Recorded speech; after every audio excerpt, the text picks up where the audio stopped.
special place. As you can probably see here, I'm kind of maybe just on the outside of the garage, and we're in England, and we've not just come to see a car like we normally do. This is a little bit different. You could probably hear at the back there's something going on here. So we've come to check out a chap called Chris, and he creates custom Hot Wheels. Incredible work, trust me. So we're going to go in. It's probably busy, but we want to check out, find out his story and see some of his work. So let's come on in. I'm trying not to disturb him too much, but you can probably see in the back he's doing something right now. Oh yeah, let's have a little bit of a closer look. Hey Chris. How you doing, Tony? You good? Yeah, I'm good, thanks. How are you? Yeah, very well, thanks. Thanks for inviting us to your incredible little garage. It's an incredible place. Thanks for coming. What's going on here? Before we go into the thing, I'm just curious, what were you doing? I'm just working on a new series, polishing it up, getting it all back to its bare metal before I start doing another theme in my little race series of Castrol cars. Oh, that's awesome. Oh wow, so these are some of your creations that we can see right here. That's pretty cool. I'm curious, before we go into obviously how you got into cars and obviously customising Hot Wheels, is any of these something you did in the first place, one of your first builds? Or? Yeah, this is the first one I did, the Escort. All of them tend to be the cars I've used as a kid, sort of 30 years ago, some of a lot longer than that. Yep. So I've used them, abused them, played with them, sometimes modified them as a kid with my mother's nail polish or my dad's hammer or something like that. Okay. And when I've come to restore them, I've restored them back to how I would restore it if it was a real car. Well, that looks absolutely amazing. Love that.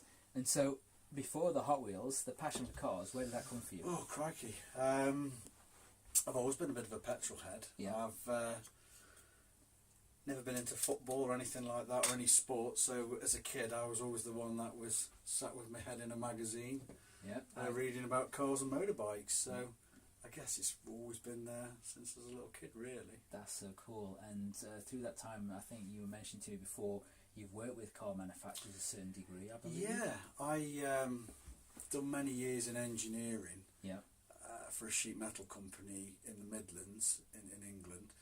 And we've worked on projects for Bentley, Aston Martin, Morgan, ProDrive, did a lot of work for them on the RX-8 PZ projects. Cool. RB320 Imprezas, so it was all fabrication work and parts for the road going vehicles, yeah. So a lot of that skill seems to be obviously being adapted to these now. A little bit, yeah. How did you come to do this? Right, doing well, that? it was born out of boredom, I suppose. I used to come home from work at night. I was never into sitting behind a computer all day, and sometimes the cars that I'd driven during the day, if I've got no more work to do on the real cars or real bikes, I'd look at something I had as a kid and started messing around with it. So I always did modelling, plastic modelling that is, not okay, I was not fashion modelling. Let's look at that. I always did modelling as a kid, your little air fixtures, your little Tamias. Yes. And they just all went hand in hand, really. So I started making these little creations and modifying some newer things. Let's have a look at these guys, get a bit closer look. Let's have a look at what we've got here. So that's a current, I think it's probably a couple of years old now, but you can still get these now in the shops. Yep. And I just made my own little creations and modified them into making a little team transport car. That would awesome. Take a little Beetle, so that initially was the same as that. Oh wow, okay.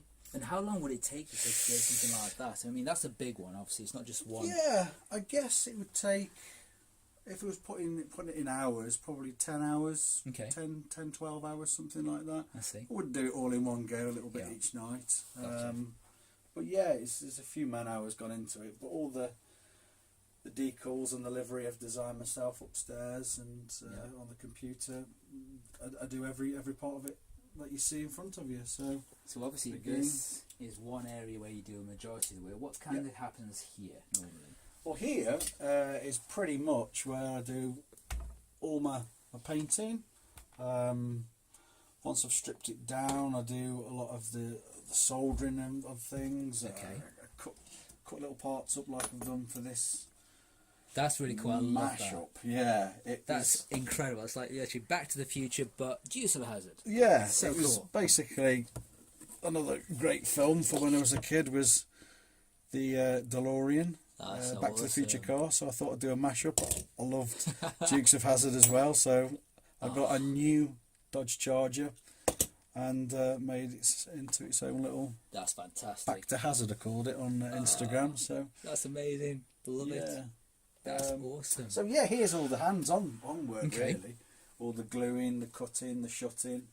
Any of the big work I tend to do on the tools over there. Well, if you go back, Carmen, let's show some of the tools you've got, because obviously we came in, we saw you doing some polishing there, but you've got some interesting tools here, which is really awesome. So drilling naturally, but what happens here then? When you get the car, what happens there? Well, here I tend to use it for drilling off the bases of the cars. So they've all got these little, people call them rivets, they're not rivets, they're just a little post underneath that sits on an anvil and they knock it to put the base on. And here I'll just tend to drill it through, put a hole in it, tap it ready, so I can, when I come to rebuild them, I'll just re-screw them back in. Oh wow, okay. So here's mainly for that.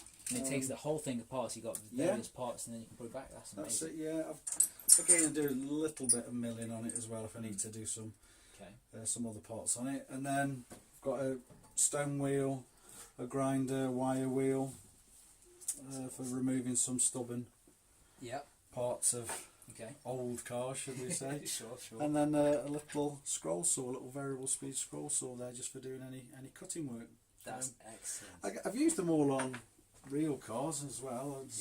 It's just one of them things that I've sat here in the garage and make use of it when. Oh, absolutely. I mean, they're perfect tools to have. They're really cool. I mean, I love the setup here. Obviously, you've got a vast collection of Hot Wheels over here, probably for inspection and collection purposes.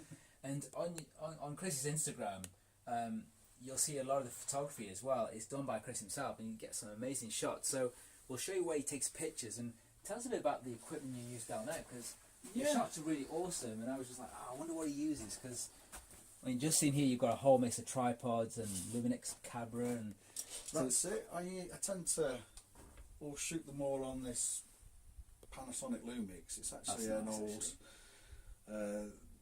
Is it micro 2/3? Yeah, micro 2/3. So all these lenses are actually very cheap on eBay. The stuff that you can't use automatic focusing on anymore. So a lot of these old lenses, 1.7 apertures, they're really good glass. And I can say 25-30 quid. So winner, bargain. Bit cheaper than expensive Canon and Nikon gears. But all my filming's done on this. Can shoot 4K on it. Again, really cheap camera. But it's all really in the setup of, it's like anything, the foundations of making anything. If you've got decent tripods and decent... The thing is, with it being so small, obviously I can't put big things like this in, so it's having the little tripods that I can get in and out of the places with. That's perfect. Really. Wow. More than anything. That's amazing. And obviously I know you're doing a lot of things on YouTube. You're starting to show people how you do things and giving back some knowledge, which is really cool. So I think I've often looked at other things, whether it's cars, computers, motorbikes, and there's some of the tutorials can be a little bit baffling and not necessarily in layman's terms. I'm a very simple man, so I think I've just explained things a little bit different and come from a different angle. That's cool though. Some of the stuff that's already out there, people have already done how-tos, but I think I've just put my little spin on it and just given you a little bit more what I'm using, what tools I'm using, how I'm doing it.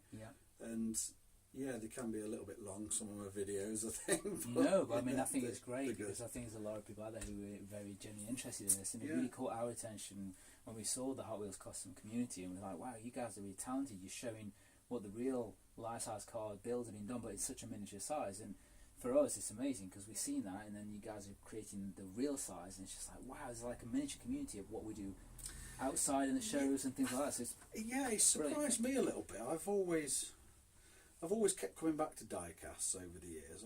Obviously there's been different models and radio controlled and all sorts growing up, but I've always come back to these because I've kept them since I was a kid. But I was quite surprised going on Instagram and again on YouTube that it's almost like a little closet like a whole world in itself. Yeah, it's a whole isn't world, it? exactly. Yeah, it's like almost like that little guilty pleasure everybody's got. They want to like it, but they don't want to admit to the world they like it, and they want to try and remain a little bit in the closet about what the little hobbies, I suppose. And I think that's all it is. It's hobbies. It's a great hobby. We love it. Yeah, it gets you away from the real world, the madness of the real world. So you know. Yeah.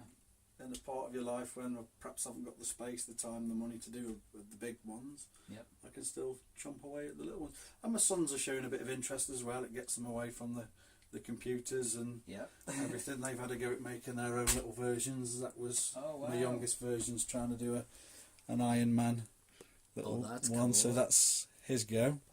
And I don't quite know what my eldest son's done. He's just done an orange one. I don't really know where we're going, but they're work in progress. Yeah, we're going somewhere. So that's brilliant. Giving them a few skills along the way and how to use the drills and the tools as well. So fantastic, hand in hand. Great. Well, thanks for inviting us. No, thanks for coming. Stop by again. Yeah, thanks for joining us, guys. I mean, obviously, you can find Chris on Instagram, SidewaysKing75. You can find us on Instagram, obviously Simplified_autos, and we'll see a lot more of what Chris is building. Obviously, this year's got loads of other things coming, so we'll be sharing that out. Thanks for joining. Like and subscribe, and look out for the next video.